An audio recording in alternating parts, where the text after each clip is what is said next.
Namaste, aloha, and welcome again to another Krishna book reading extravaganza.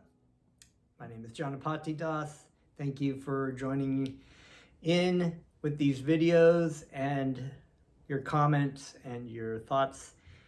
And we're going to do some kirtan right now and then get into our story a little bit. So please accept my respects. And let me offer my respectful obeisances to my spiritual teacher, Jagat Guru Siddhaswarapananda, Paramahamsa Shila Prabhupada, and Bhaktivedanta Swami Prabhupada, my spiritual grandfather. Let's get right into it.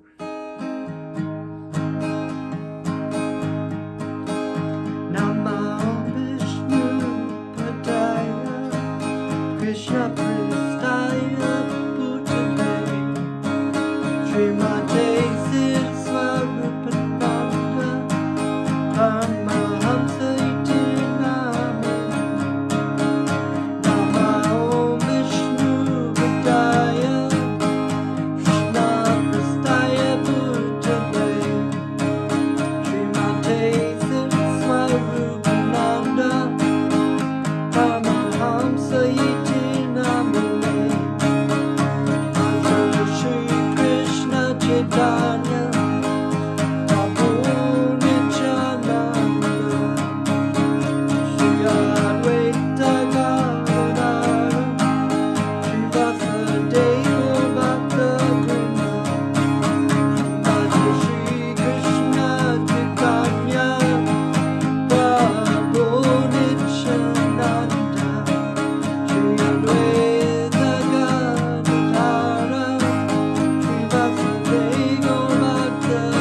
Om Namo Bhagavate Vasudevaya. Sorry, voice changing. So, the last part of the story that we were covering is the story of the prayer, Kalia, right? Kalia snake, and the wives of Kalia pleaded with Krishna through beautiful prayers to spare the life of their husband, and they just concluded their prayer at the end of last class, and now we are going to continue on with Kalia's statement, our prayer. After the Naga Patnis submitted their prayers, Lord Krishna released Kalia from his punishment. Kalia was already unconscious from being struck by the Lord. Upon regaining consciousness and being released from the punishment, Kalia got back his life force and the working power of his senses. With folded hands, he humbly began to pray to the Supreme Lord Krishna. So Kalia is full of anger and envy with all of his hoods, exuding poison. It's very much like our state as a living entity in this material world, full of envy and anger. Ooh, somebody says something, we're not very, Lord Chaitanya has this wonderful prayer. It's the wonderful prayer, the third prayer, which we covered a while back. One should chant the holy names of the Lord in a humble state of mind, feeling oneself to be lower than the straw on the street. One should be more tolerant than a tree, devoid of all sense, a false prestige, and ready to offer all respects to others, and never, ever expecting respect in return. In such a state of mind, one can chant the holy names of the Lord constantly. So this is a very wonderful situation, because this is not at all what the living entities are like. We're not very humble, especially in this day and age of Kali Yuga. We are envious, anger, and full of pride of whatever achievements we have. Anybody says anything contrary to or criticizes us, we're like the Kalia snake with our heads. What'd you say? blow out poison, And then the other person's like, oh, I said this. And so this is why we have so much conflict. No humility. People are not humble. And you need to be beaten up a bit, ultimately beaten up by Krishna's external energy, Maya Devi, not Yoga Maya, the Maya energy of Krishna, the external energy, which deludes the living entities into believing that they are supreme, they are the controller, they are awesome with their hoods, and it's like, and Krishna just kicks it down and kicks you into humility. And so now that it says here, being released from punishment, Kalia got back his life force and the working power of his senses. So he came to his senses, as they would say. With folded hands, he humbly, with humility, he's just been completely humiliated by Krishna, and all of his so-called powers are put to rest. He humbly began to pray to the Supreme Lord Krishna. Before I go on this is actually the only way, just like in Lord Chaitanya's prayer, you really can't chant Krishna's names in anger and envy. You can't understand, you can't even have any kind of entrance into the spiritual consciousness or spiritual world when you are envious, or because that is the state of existence that you want to be in. So that's what Krishna allows you to see, even with all its misery. But one has to take a lower position in order to receive the benediction, receive the spiritual transcendental knowledge from your spiritual master coming down from Krishna. So there is no ascending. That's the ascending process. You don't ascend to the absolute truth. You have to receive the information. And in order to receive it, you have to be humble and in a receptive mood. It doesn't mean that you just like, oh, I accept everything. You can have doubts, you can have questions. I mean, you look at the situation in the Bhagavad Gita where there was Arjuna, and actually a lot of these stories in the Srimad Bhagavatam, it's a teacher to disciple, but even the disciple will come to a dilemma like Arjuna did in the Bhagavad Gita, not understand something and think that they know, they have a better process of understanding it, but they will humbly submit it to their spiritual master, in this case was Krishna, and allows the spiritual master to instruct the living entity in the transcendental knowledge. And in order to receive that, you have to be in a humble state. So a lot of these stories you've seen, like they've been Lord Brahma and Kalia here. They are made a mistake, or they were maybe a little puffed up, and now they've come to a more humble position, and they're able to receive and see spiritually what they need to see. Before, they couldn't really do that. Kalia couldn't really do that. Kalia appreciated how beautiful Krishna was, but he was so puffed up with his pride and his poisonous, powerful poison that he had, and how great he was, and his jewels and his so my dear Lord, I have been born in such a species that by nature I am angry and envious, being in the darkest region of the mode of ignorance. That's the living entity right there. That sums it up. There is a prayer that says, I was born in the darkness, the ignorance of darkness, the darkness of ignorance, either way you say it. And I offered my respectful obeisances unto the spiritual master, the one who with the torchlight of knowledge showed me the truth. That's the sort of gist of it. The whole prayer is, I was born in the darkness of ignorance, and my spiritual master opened my eyes with the torch of knowledge. I offer my respectful obeisances unto him. So just that example, of course, is very much like if you're lost in a cave in the darkness of ignorance, and somebody comes and says, hey, the exit, you're like bumping around going, no, I know the way to go around this cave. And you're like lost you're bumping into things, and you just lost. And then someone says, hey, comes in there, and with a torchlight of knowledge. The torchlight of knowledge is spiritual knowledge, is spiritual truth, and says, hey, this is the way out. So your lordship knows well that it is very difficult to give up one's natural instincts, although by such instincts the living creature transmigrates from one body to another. So this instinct, this ability, when you're in a body, depending on whatever body you're in, but they're all very much the same. They're all trying to be the controller and enjoyer.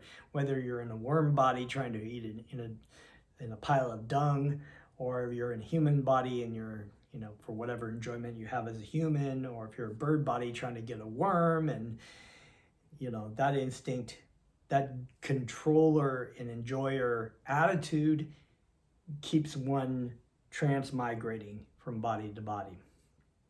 It is also confirmed in the Bhagavad Gita that it is very difficult to get out of the clutches of material nature. But if anyone surrenders unto the Supreme Personality of Godhead, Krishna, the modes of material nature can no longer act on him. So we come into this material world, and immediately we take on the modes of material nature, because this external energy, the energy of material, has the three modes of material nature interfused by everything that goes on there. And this is all comes out of the illusory energy, this illusory energy that I am this body, and this body acts in either goodness, passion, or ignorance. But he's saying here, you surrender to Krishna, then ultimately you transcend above the modes of material nature. My dear Lord, Kalia continued, you are therefore the original creator of all kinds of modes of material nature by which the universe is created. You are the cause of the different kinds of mentality possessed by living creatures, by which they have obtained different varieties of bodies. My dear Lord, I am born as a serpent, therefore by natural instinct I am very angry. How is it then possible to give up my acquired nature without your mercy? It is very difficult to get out of the clutches of your Maya, but by your Maya we remain enslaved. My dear Lord, kindly excuse me for my inevitable material tendencies. Now you can punish me or save me as you desire. So the way we act in whatever material modes is, it's a great illusion, because people think this is the way I am, but they don't realize that through this anger and enviousness, we're just stabbing ourselves. The pain is we're inflicting upon ourselves, and it ultimately takes a surrendering to God. Please save me from this. Save me from this anger. Save me from this enviousness. Oops, my Kindle just turned off. Turn it back on again. After hearing this, the Supreme Personality of Godhead, who was acting as a small human child, ordered the serpent thus: "You must immediately leave this place and go to the ocean. Leave without delay. You can take with you all your offspring, wives, and everything that you possess. Don't pollute the waters of the Jamuna. Let it be drunk by my cows and cowherd boys without hindrance." The Lord then declared that the order given to Kalia snake be recited and heard by everyone, so that no one need fear Kalia any longer. Anyone who hears the narration of the Kalia serpent and his punishment will need fear no more the envious activities of snakes.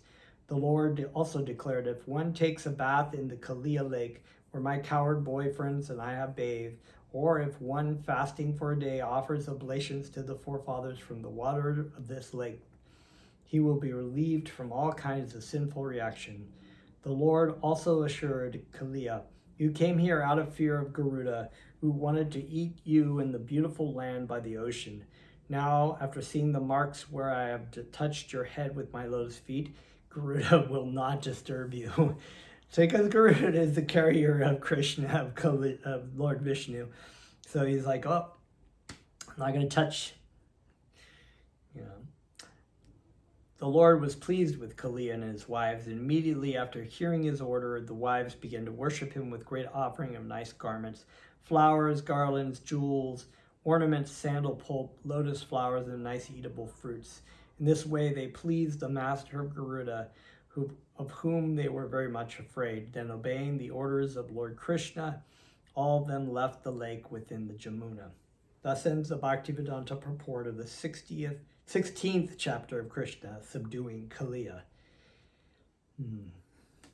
Oh, we're still good. We have more to come along. So that's very, very wonderful. So there's lots to be learned about that. There's lots to be learned from these stories. So it's very, very important, of course, as I've always said, to go back, contemplate on these stories. There's a greater lesson within the stories other than just nice stories to hear. There's some really wonderful spiritual wisdom. So we're going to continue here. Extinguishing the forest fire. Woo, exciting. King Parikshi. Now remember, King Parikshi was the grandson of King Yudhishthira, who is in the Mahabharata. King Parikshit was a great king who had, in a situation, done something to a yogi where he speaking about snakes, he put a dead snake on this yogi, on his head or on his shoulder, because the yogi wouldn't acknowledge him when he came in to greet him. And the yogi, of course, understood that King Parikshit was a great soul, so he didn't really take any kind of offense, but his son was offended and not so spiritually intelligent, cursed King Parikshit to be killed after a week by a snake bird, since he put a snake on his father's shoulders. And King Parikshit had gone off to meditate, thought, okay, well, I'm going to die, so I'll just go off and meditate just for a week until I die. But then he had been instructed by other saintly people that he should seek out a to find out about the absolute truth and about Krishna. So he inquired from them who was the best spiritual master to hear from, and they instructed him that Shukadev Goswami, who was the son of Srila Vyasadeva, was the person. So this is in these stories of the Srimad Bhagavatam. It is a story and story and story actually, but one of the part of the story is in the Srimad Bhagavatam. King Parikshi hearing about the Srimad Bhagavatam from his spiritual master Shukadev Goswami. So here we go. King Parikshi, after hearing of the chastisement of Kalia, inquired from Shukadev Goswami as to why Kalia left his beautiful land. Okay, so now we're going to get into the story that I was talking about last time. And why Garuda was so antagonistic to him. Shukadev Goswami informed the king that the island known as Nagalaya was inhabited by serpents, and that Kalia was one of the chief serpents there. Being accustomed to eating snakes, Garuda used to come to this island and kill many serpents at his will. Some of them he actually ate, but some were unnecessarily killed. So as I said, Garuda is the bird carrier for Lord Vishnu. So he's a great devotee of, a great spiritual figure, but also a great devotee of Lord Krishna, Lord Vishnu. The reptile society became so disturbed that their leader, Vasuki, appealed to Lord Brahma for protection. Lord Brahma made an arrangement by which Garuda would not create a disturbance. On each half-moon day, the reptile community would offer a serpent to Garuda. The serpent was to be kept underneath a tree as a sacrificial offering to Garuda. Garuda was satisfied with this offering, and therefore he did not disturb any other serpents. But gradually, Kalia took advantage of this situation. He was unnecessarily puffed up by the volume of his accumulated poisons I was mentioning before. He thought he was really because he had so much poison. So much poison when he went to the Jamuna, he was killing the trees and the birds with all his poison. As well as by his material power. So he's very wealthy. He had all these wives, And he thought, why should Garuda be offered this sacrifice? Bad idea. He then ceased offering any sacrifice. Instead, he himself ate the offering intended for Garuda. When Garuda, the great devotee carrier of Vishnu, understood that Kalia was eating the offered sacrifices, he became very angry and quickly rushed to the island to kill the offensive serpent. Kalia tried to fight Garuda and faced him with his many hoods and poisonous sharp teeth. Kalia attempted to bite him, and Garuda, the son of Tarsha, in great anger and with the great force deserving the carrier of Lord Vishnu, struck the body of Kalia with his effulgent golden wings. Kalia, who is also known as Kadrushuta, son of Kadru, immediately fled to the lake known as Kalia Daha underneath the Jamuna River, which Garuda could not approach. And then we're going to read about why. Kalia took shelter within the water of the Jamuna for the following reason. Just as Garuda went to the island of the Kalia snake, so he used to go to the Jamuna to catch fish to eat. There was, however, a great yogi known as Shabari Muni who used to meditate within the water there and who was sympathetic with the fish. He asked Garuda not to come there and disturb the fish.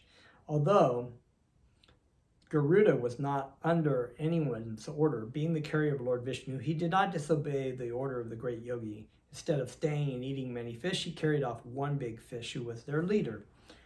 Shabari Muni was sorry that one of the leaders of the fish was taken away by Garuda, and thinking of their protection, he cursed Garuda in the following words. Henceforth, from this day, if Garuda comes here to catch fish, then I say this with all my strength, he will be immediately killed. The curse was known only to Kalia. Kalia was therefore confident that Garuda would not be able to come there, so he thought it wise to take shelter of the lake within the Jamuna. But Kalia's taking shelter of Sabari Muni was not successful. He was driven away from the Jamuna by Krishna, the master of Garuda. It may be noted that Garuda is directly related to the Supreme Personality of Godhead and is so powerful that he is never subjected to anyone's order or curse. Actually, the cursing of Garuda, who is stated in the Srimad Bhagavatam to be the stature of the Supreme Personality of Godhead, Bhagavan, was an offense on the part of Sabari Muni. Although Garuda did not try to retaliate, the Muni was not saved from his offensive act against a great Vaishnava personality. Due to this offense, Sabari fell down from his yogic position and afterwards became a householder, a sense enjoyer in the material world. The fall down of Sabari Muni, who was supposed to be absorbed in spiritual bliss by meditation, is an instruction to the offender of Vaishnava. So this is a very, very important point. It's not just like, okay, now I'm a devotee because I follow all these things and I can criticize other devotees and I can criticize my spiritual master. Actually, those things are very, very offensive and can cause someone to lose all their spiritual wisdom and knowledge and intelligence, spiritual intelligence. That's what's said here is this great yogi who was a really great yogi who had practiced many, many austerities to become highly spiritually elevated by this offense to Garuda, had fallen down. When Krishna finally came out of Kalia snake, he was seen by all his friends and relatives on the bank of the Jamuna. He appeared before them, nicely decorated, smeared all over with chandana pulp, bedecked with valuable jewels and stones, and almost completely covered with gold. The inhabitants of Vrindavan, cowherd boys and men, Mother Yashoda, Nanda Maharaj Nanda, and all the cows and calves saw Krishna coming from the Jamuna, and it was as though they had recovered their very life. So this is the same kind of thing. You come back to Krishna, and it's like, oh, Krishna. When a person regains his life naturally, he becomes absorbed in pleasure and joyfulness. They in turn pressed Krishna to their chests, and thus they felt a great relief. Mother Yashoda, Rohini, Maharaj, Nanda, and the cowherd men became so happy that they embraced Krishna and thought they had achieved their ultimate goal of life. Balaram also embraced Krishna, but he was laughing because he had known what would have happened to Krishna when everyone else was so overwhelmed with anxiety. All the trees on the bank of the Jamuna, all the cows, bulls, and calves were full of pleasure because of Krishna's appearance there. The Brahmana inhabitants of Vrindavan, along with their wives, immediately came to congratulate Krishna and his family members. Brahmanas are considered to be the spiritual masters of society. They offered their blessings to Krishna and the family on account of Krishna's release. They also asked Maharaj Nanda to give them some charity on that occasion. Being so pleased by Krishna's return, Maharaj Nanda began to give many cows and much gold in charity to the Brahmanas. So it's a very important point. This is sort of idea of giving charity in the Vedic civilization, giving charity to the Brahmanas or the priestly class who were elevated at that time, was also a way to keep people from becoming highly attracted to material sense enjoyment. So they were known, if they had money, they would give money for a spiritual cause. And then now in this day and age too, it's also recommended that if you have money to give some charity, if you're practicing sadhana bhakti, you give money towards the spreading of Lord Chaitanya's mission or the spreading of people who are trying to help people come to know about Krishna. And that way you help yourself spiritually by giving what you have earned in service to Krishna. And you also keep yourself detached from that enjoyment. While Nanda Maharaj was thus engaged, Mother Yashoda simply embraced Krishna and made him sit on her lap while she shed tears continually. Since it was almost night and all the inhabitants of Vrindavan, including the cows and calves, were very tired, they decided to take their rest on the riverbank. In the middle of the night, while they were taking a rest, there was suddenly a great forest fire, and it quickly appeared that the fire would soon devour all the inhabitants of Vrindavan. As soon as they felt the warmth of the fire, they immediately took shelter of Krishna, the Supreme Personality of Godhead. Although he was playing just like their child, they began to say, "Oh dear Krishna, O Supreme Personality of Godhead, our dear Balaram, the reservoir of all strength, please try to save us from this all-devouring and devastating fire. We have no other shelter than you. This devastating fire will swallow us all. That's a nice prayer just for us in general, because the fire in general is like material life. It's like this material world. Please save us from this material world, which is like fire. Thus they prayed to Krishna, saying that they could not take any shelter other than his lotus feet.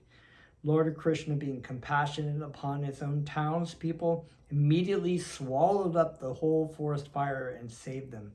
This was not impossible for Krishna because he is unlimited. He has unlimited power to do anything he desires. Thus ends the Bhaktivedanta purport of the 17th chapter of Krishna, extinguishing the forest fire. I think we're going to end there. It's a really good place to end because we read quite a bit.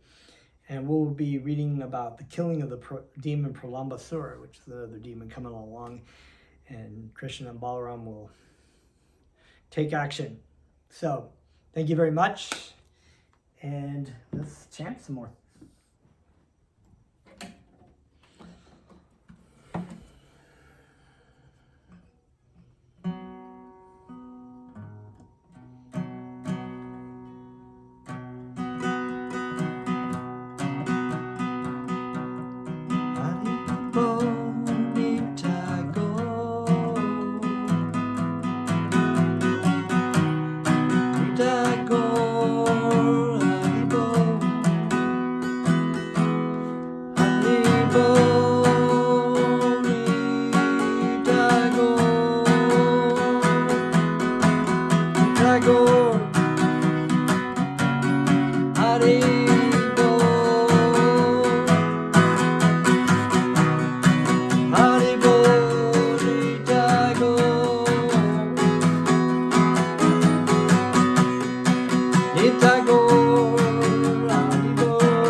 Hare Krishna, Hare Krishna,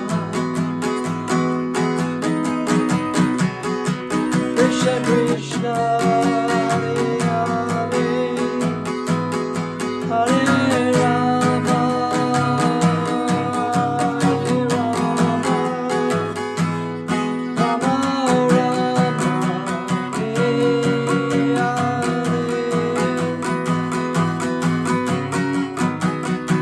Hare Krishna, Hare Krishna, Krishna Krishna, Hare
Thank you very much. Haribol. See you next time.